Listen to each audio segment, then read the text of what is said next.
राहिल, तुम कैसे शौहर हो? तुम्हारे सामने सब मुझे इस तरह से टॉन्ट करते रहे और तुम खामोशी से बैठे रहे। तो सही तो कहते हैं, इसमें गलत क्या करते हैं?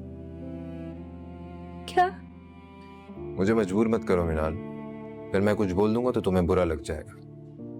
नहीं नहीं, जब इतनी बात कर चुके हो तो वो बात भी कह दो, ताकि पता तो चले मुझे कि तुम्हारे अंदर चल क्या रहा है। सच तो ये है कि तुम चाहती नहीं थी कि इनाया की शादी बारी से हो।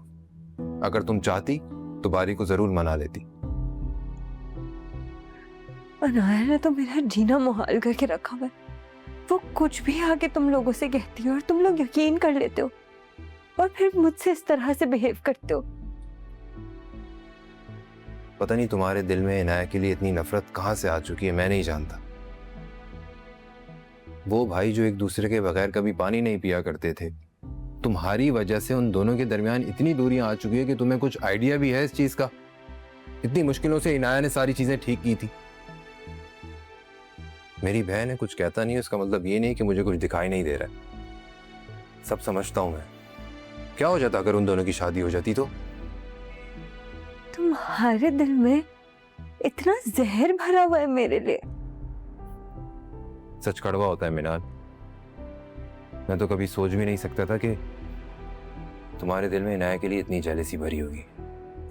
मेरे दिल में अनाया के लिए जेलसी?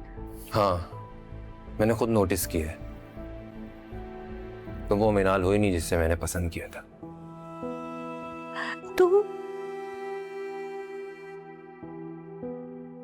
पछता रहे हो मुझसे शादी करके? बात पछताने की नहीं है, मगर अफसोस इस बात का है कि अगर मुझे तुम्हारे इरादों का पहले पता होता तो मैं अपनी बहन के लिए भी स्टेप लेता। सबके रवैये मैं सिर्फ इसलिए बर्दाश्त करती थी क्योंकि मुझे लगता था कि मेरा शौहर मुझसे मोहब्बत करता है, मेरे साथ खड़ा हुआ है। राहिल, तुमने आज मेरा दिल बहुत बेदर्दी से तोड़ा है। ताया जान, थाई जान, सबकी नफरत की निगाहें मैं सिर्फ इसलिए बर्दाश्त करती थी क्योंकि मुझे ऐसा लगता था कि तुम मेरे साथ हो। लेकिन जब तुम मेरे साथ हो ही नहीं, मैं यहाँ इस घर में रह के क्या करूंगी? You know what? Just leave it.